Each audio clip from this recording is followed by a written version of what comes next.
आपण मैंने अंडा तरकारी कला बेले दही हो कि टमाटो हो निश्चय पकाउथिबे। आज आम बिना दही बिना टमाटर गोटे सुपर टेस्टी अंडा तरकारी रेसिपी आज मुझे आपण मान सहित शेयर करी। नमस्कार, मु रश्मि रश्मि यूट्यूब रे आपण समस्त को स्वागत।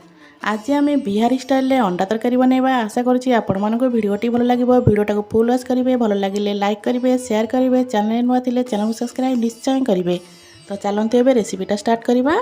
बिहारी स्टाइल अंडा तरकारी बनाया मुझे प्रथम अंडा को भलसे सिझे सिझे सारापर अंडारे सब एमती कट लगे। अंडार एमती कट न लगे ना थर थर थाए अंडा आमर फुटी थाए। फुटिले तेल छिटका उपरक आसो से अंडा भाजिया पूर्व ताकू एमती कट लगेदेवे जमीक भाजिला बेले आमर अंडा टोटाल भी फुटी न थाए। तो ये कड़े अल्प तेल देती तेल गरम होगापर सबूक अंडा को मिट देती। मुझे 6टा अंडा नहीं आपण हिसाब से ने। अंडा को भाजिला बेले gas flame medium to low रखिदे। एबे अंडा आमर आस्ते आस्ते कलर चेंज होलानी। एठी मु गोटे पिंच वाला हलदी गुंड, गोटे पिंच वाला लंका गुंड और अल्प टिके लुण दे दूची। टिके अंडा आमर बहुत सुंदर देखा मसला भी भीतर को पड़ेबो।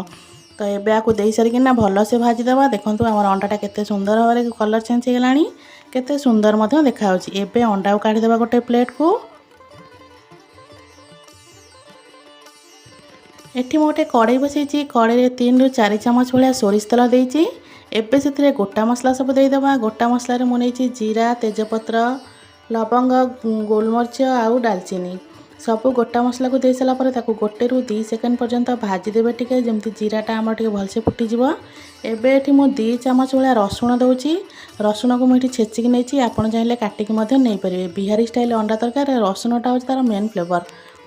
रसुण को आम गोटे रू 2 सेकेंड पर्यंत भाजवा। रसुण आम टिके कलर चेंज हो गले एटी मुझे 3-4टा पियाज को छोट छोट खंड कर काटी रखी। एबे ताकू एथरे दे दूची।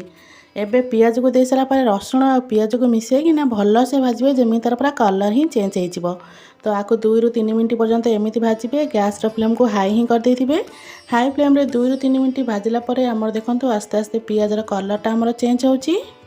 पियाज आमर टिके कलर चेंज हो गले आ टिके नरम हो गला पर मुझे अदा और कंचा लंका छेचिकिना दे दूची।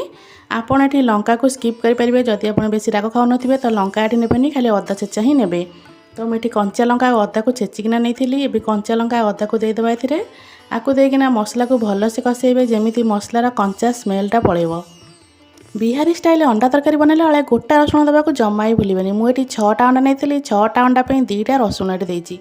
पूरा गोटा रसुण देती। गोटा रसुण फ्लेवरटा ए बहुत बढ़िया आए। आपको ये घोड़े 2 ରୁ 3 मिनट छाड़देवा। 2 ରୁ 3 मिनट पर देखो आम रसुण फसुण पियाज सब पूरा बहुत बढ़िया से नरम हो गलानी। तो बहुत भल से भाजी भी हो गलानी। मसला ये भल से भाजी गला मुझे बेसी गुंड मसला किसी देती जमीक हलदी गुंड, लंका गुंड, चिकेन मसला आ धनिया गुंड सब मसला दे सारापर से अल्प पानी देती कारण मसलाटा आमर बेसी सुखा सुखा लगुला।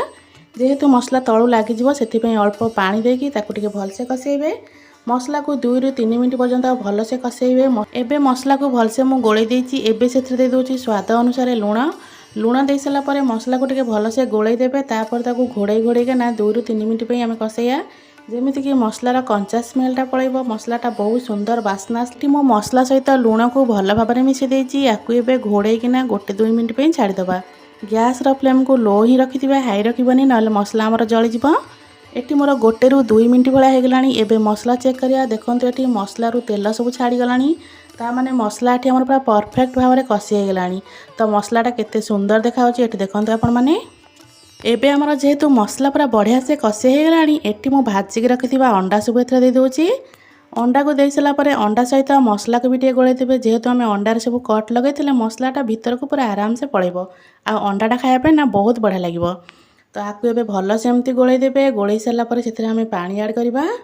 जदि आपण मैंने यही भिडियोटा को ए पर्यंत देखले जदि आपण मानक आज रेसिपीटी भल लगुव भिडियोटा को लाइक करेंगे, शेयर करेंगे, चैनल नुआ थे चैनल को सब्सक्राइब निश्चय करदेवे। तो ये मुझे अंडा को सब पूरा भल से गोले देती। गैस फ्लेम ये मीडियम ही अच्छी मोर। मुझे गोटे ग्लास भाया पानी देती। गोटे ग्लास भाया पानी दे सारापर आपण को भल से गोले देवे। मुझे जस्ट टिके नख उषुम भाया पानी यूज करी। जेकोसी तरकारी उषुम पानी देला ना तरकारीटा बहुत बढ़िया लगी था खायापी। तो आपको ये घोड़े कि ना 5 ରୁ 7 मिनट पे छाड़ीदबा सिझापी। 5 ରୁ 7 मिनट पर देखो ये आम अंडा तरकारी प्रायतः हो गलानी। एबे मु एतिकी ग्रेवी रखी अल्प गरम मसला आउ अल्प धनिया पत्र देदेबा।